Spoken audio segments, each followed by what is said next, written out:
What's up? Welcome back. I'm John Stark, back from MovieGuy.com, your favorite blind film critic. But I really love the Traitors, and I really want to talk about it. So this is me talking about the first 3 episodes of the Traitors season 3, but also from the blind perspective, mostly from the blind perspective. There are definitely going to be people out there on the internet that are recapping this better than me. Just saying, like, I'm absolutely willing to make that concession. And a lot of that has to do with the audio description, which I also do. I have a website, I say at the top of the thing. By the way, click like and subscribe so that I can continue to make a difference in audio description. I have never liked the audio description for the Traitors. Somebody actually mentioned to me once, and I didn't even really notice it because it's not like the quality got radically better with successive seasons, but I guess the first season had TTS audio description and Peacock went back and re-recorded it so it was human.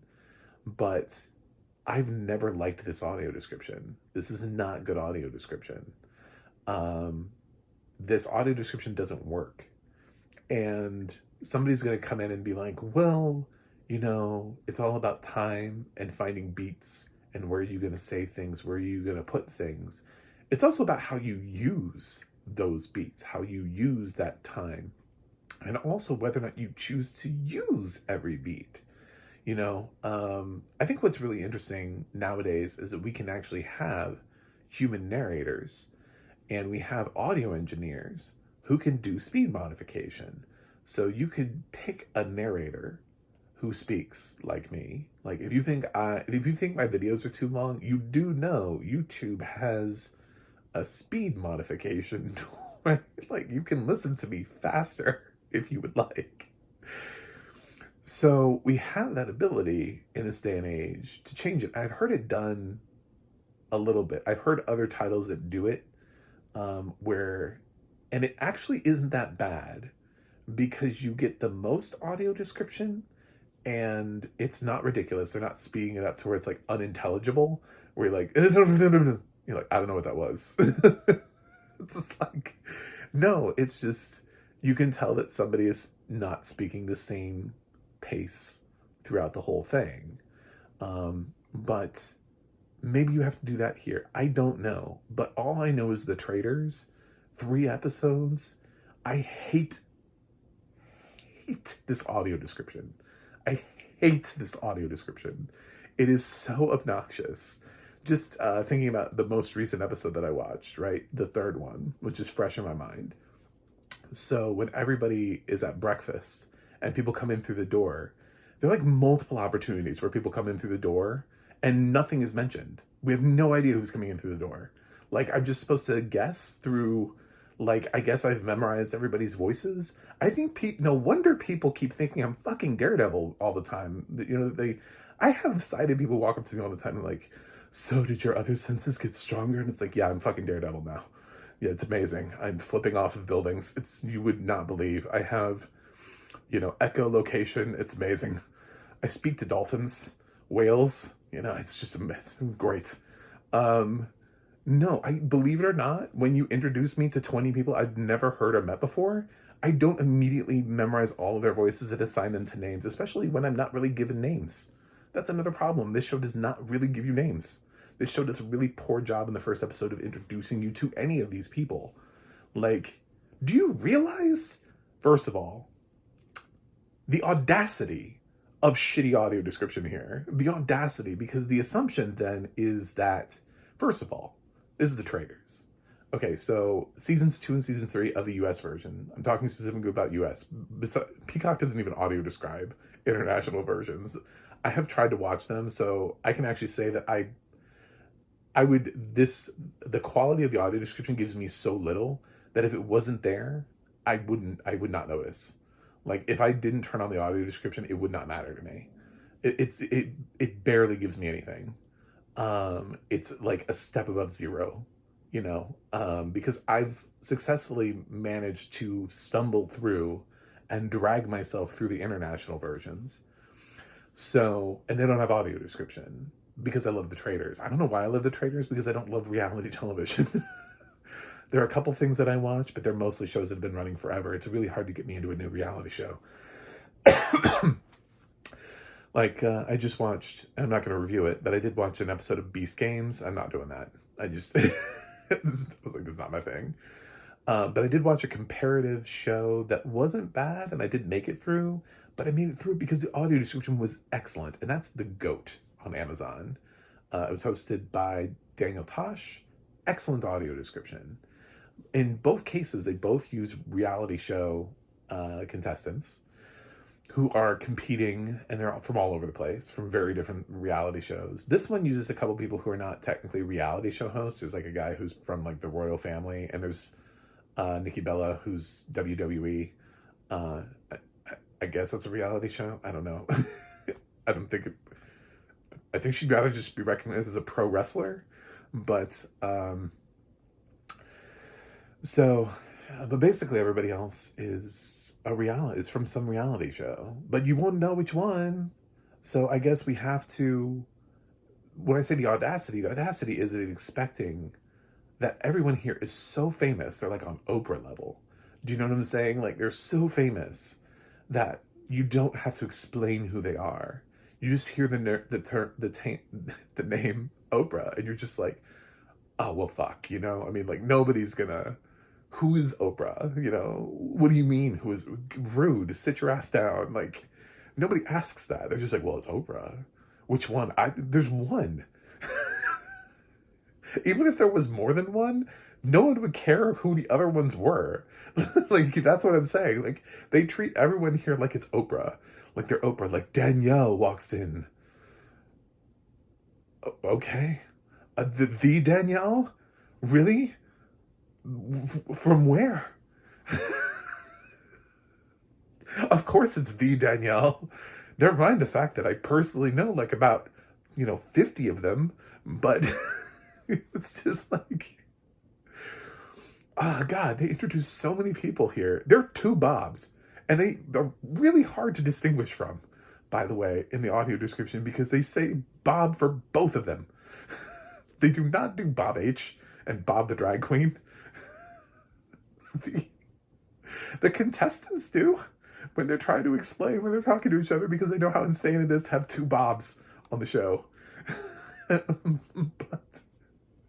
the audio description is just like, Bob is doing, and I'm like, which one? Which fucking one is doing it? What are you talking about? No, I think one person got a show introduction. I think one person was told what show they were from, with their name. And likely, see, what sighted audiences are getting is they're like getting, I still don't know what most of these people are from, by the way. So I've seen all 3 episodes, so spoilers, by the way. So Tony, I know he was eliminated because he bitched about being from Survivor, right? He apparently won Survivor 3 times. I saw like the first 2 seasons of Survivor and then never again. So if like Richard Hatch had been on here, I would have maybe recognized that and been like, oh yeah, that guy, he won the first season, didn't he? You know, like, I kind of remember that. I don't remember anybody else though. So Tony comes out and gets eliminated. You know, they never said Tony was from Survivor. The only way that you knew from Survivor was him bitching about things and being a gamer and talking to Boston Rob and people like that and being like, well, but there are other reality shows. There are a bunch of reality shows. You know, they could legitimately be pulling from a number of reality shows. Like, they're not all competition reality shows. So first of all, like, you get people who are like, well, those are the housewives. Of what? Do you know how many housewives shows there are? It's insane. And by the way, there are people who've been on Housewives who are no longer on Housewives because the show has been running for so long that they've rotated into a new housewife. So, which one? You know, it doesn't even help. Like, at least there's only one Survivor. So I just have to figure out which season of Survivor. But no, when they just blanket, when the people are like, oh, the housewives, it's like, that doesn't help me. I don't know where these people are from. You know, there's still like multiple versions of that show. And there are so many other reality show possibilities.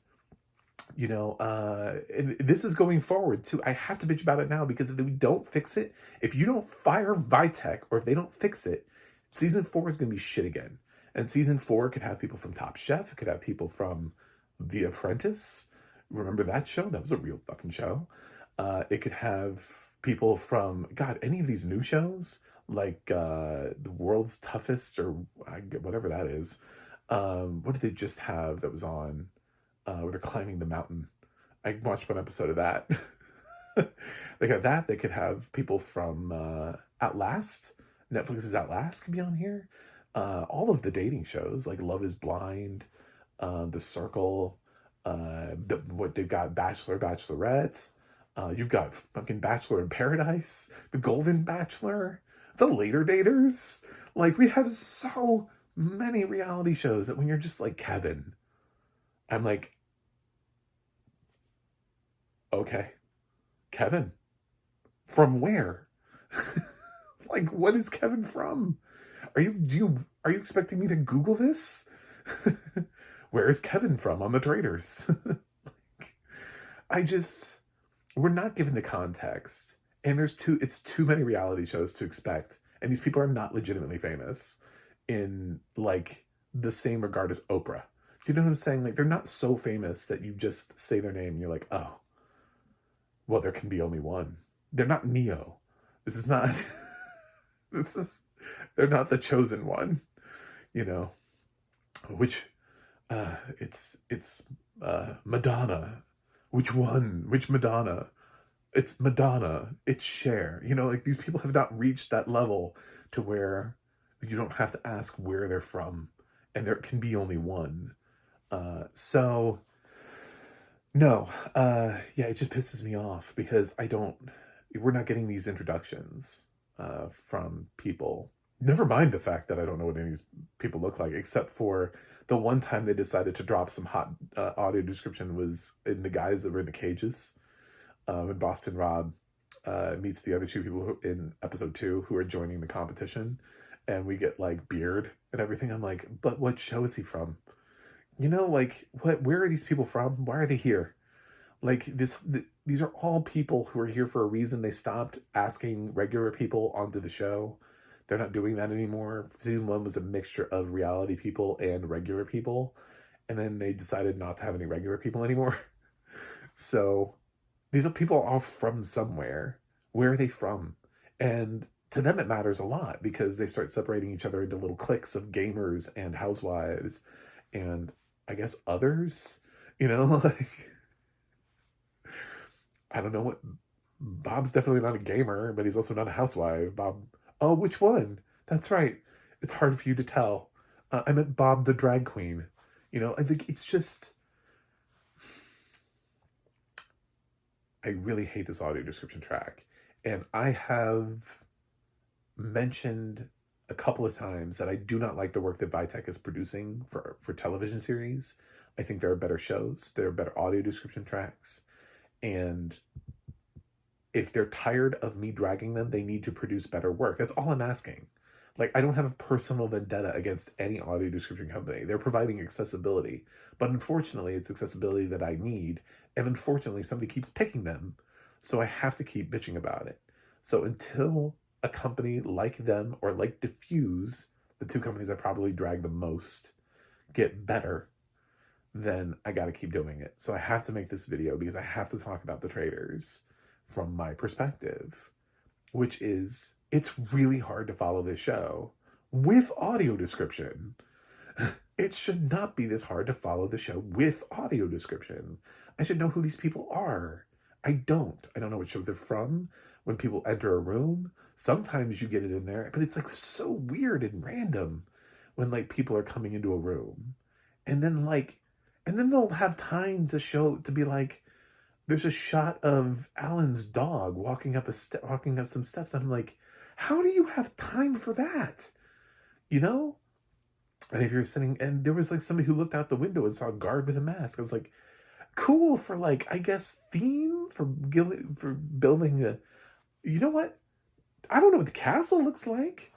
I know there's a guard with a mask. So you didn't really do any good world building there either. You just, well, there's this dude wearing a mask. Cool. No context given to that, but I'm glad you got that in there. There's a dog walking up some stairs. To where? I don't know. We don't have a good really grasp of what this fucking castle looks like. So anyway, it's just like, I don't understand what the problem is. I just really don't. And I want somebody to explain it to me. Like, I'd love for somebody at Vitech to be like, Peacock pays by the word. They paid for 100 words. We gave them 100 words. I don't know. But it's just, it's so low quality. And honestly, I don't even like the narrator. I'm sorry. I don't know who you are, but you're like AI adjacent and you're not really helping the cause of if the voice is too close and sounds like it could be an AI voice when we're trying to advocate for studios to not use AI, especially for a series that apparently did use AI at one point.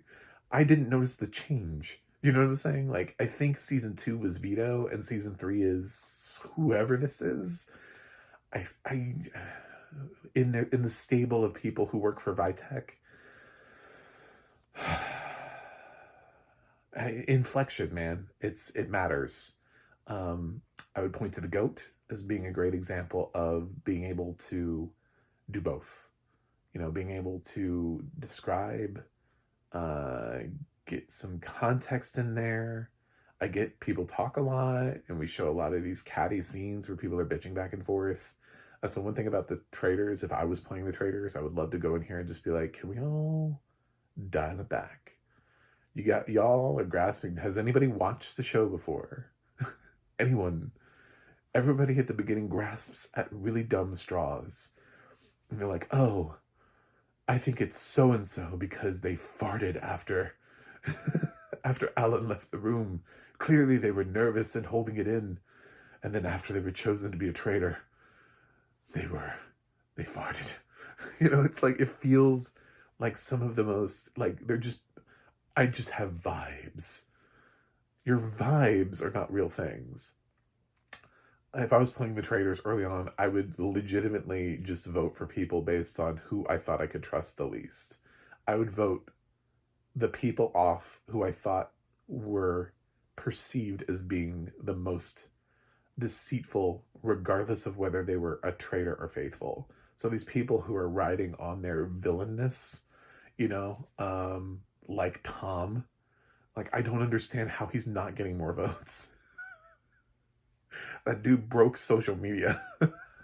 Like, you know, but that's where I would be voting. And I would be saying it every single time. It's like, I don't think you're a traitor, but I don't trust you. And that's a problem. So we're just going to move through. Until I have a more cohesive thought as to who is a traitor, I just would rather have more people at this table that I think are easier to read and are not good at playing villains. You know, we got to get the villains out of here. Like, I want people, the one girl that they've got on here, not Danielle, but the other one. I can't think of her name right now. This is really bad. This is what I'm talking about in terms of I don't even know which show she's from, by the way. The other one. God, the other girl. The one that was lost and couldn't find them and went into the thing and vote. I feel like she's not going to make it because she feels to me like the one who has no idea how to deceive. You know, she's having a real hard time being a villain. So, whereas like Boston Rob is like, well, this is his wheelhouse, you know, like he's like, I'm here, I came to play, and I'm always a villain. I'm glad I get to be one again. So, yeah, that would be where I'm at. So, if you wanted a little bit of Traitors like commentary that it wasn't about audio description, that's my commentary. Is I think in the beginning, I would be voting for people that I didn't trust. I definitely also would have shut down the Bob. Even, I mean, I was thinking about this had I been there. Of course, I've been wrong because he was a traitor, but I would have shut down the thing about where they were like, well, Bob threw out the name. I was like, he spoke first. Somebody had to. Can we not? We should probably not punish the person for speaking first because it's going to set like a trend, and then nobody's going to speak at the elimination table. So we should probably maybe wait a week before we eliminate Bob, find another reason. Don't use, well, he spoke up. It's like, okay, um, he was the first person to throw out a name in the game. While yes, he is a traitor, I think not every single season is that true. So, anyway, so yeah. Um, I think that's why he did it, actually, is because I think in previous seasons, it's usually a faithful is usually the first one who's willing to step on a landmine. So, especially with international versions, I think it's usually the person who's like the traitor hunter, you know. Anyway, the audio description here, yeah, the challenges, I didn't even fully like conceive them. Like I didn't, like I got it. Like the cages, they were hanging from cages and they were lowered, and they were running through the woods looking for something. Okay. I don't really know what they were looking for, but they were weighing stuff down. I don't know how they were hidden. There wasn't really like a good, so like nothing really here is, you're not achieving anything. You're not really telling me who these people are. I don't really have a good grasp of the castle, what the castle looks like. I don't really know what anybody looks like, except for one guy, Beard. Wes and the other guy had good character description when they were introduced in the cage scene, because they had really nothing else to talk about. But they didn't say what show they were from, so it's kind of useless. It's like, well, I guess Wes, of course Wes, Wes, right? We all know Wes because we watch every single reality show that's ever been and ever will be, and every single season of those reality shows. Do you realize how much television that is? I watch a lot of television, and I think that's insane because I know how much reality TV is out there, and I know how many seasons this shit has been running for. So, like, you have a really hard time getting new young audiences in if you expect somebody to have seen every single season of Survivor and Big Brother and some of those shows that have been running since I was in high school. It's just unrealistic. So, yeah. God, the Real World started in the 90s. Could you imagine somebody from the Real World? 90s Real World? And it's like, are you supposed to know all of the Real World contestants? It's just, I mean, the possibilities here are just insane in terms of who they could. So, not a fan. But I'm a fan of the Traitors. So I don't really know how to grade the Traitors because my grade is like A plus, because again, there's some magic here. Because even though I liked the goat, I could also go without the goat, but I would be sad if I lost the Traitors, like as a show. So even if it lost audio description, I would keep watching it. Like I watched the international versions. I don't know why. And I haven't quite figured out why, because I don't watch any of these other shows. I've given a lot of them like a little bit. Like I've seen some of Drag Race, saw Survivor back in the day, a little bit of Big Brother. You know what I'm saying? I've seen like bits and pieces of these shows, seen a little bit of The Bachelor. So like I conceptually understand what these shows look like that they're coming from, but in large part I don't know who these people are. So yeah. Anyway, that's it. It's just me bitching about the audio description for the Traitors out there officially for the world. I don't know if I'm going to recap it every week. I might. I might, just so I can call out the audio description on the Traitors. I don't know. We'll see. But probably not, because I'm not really doing a great job of recapping the Traitors. We'll see. We'll see how episode 4 moves me. But do better. Is there audio description? Yes. Is it occasionally helpful? In a blue moon. Once in a blue moon, as the saying goes. But comparatively to like other TV shows, wow. Just wow. Anyway, thanks for watching. Thanks for subscribing. I'll see you guys on the other side.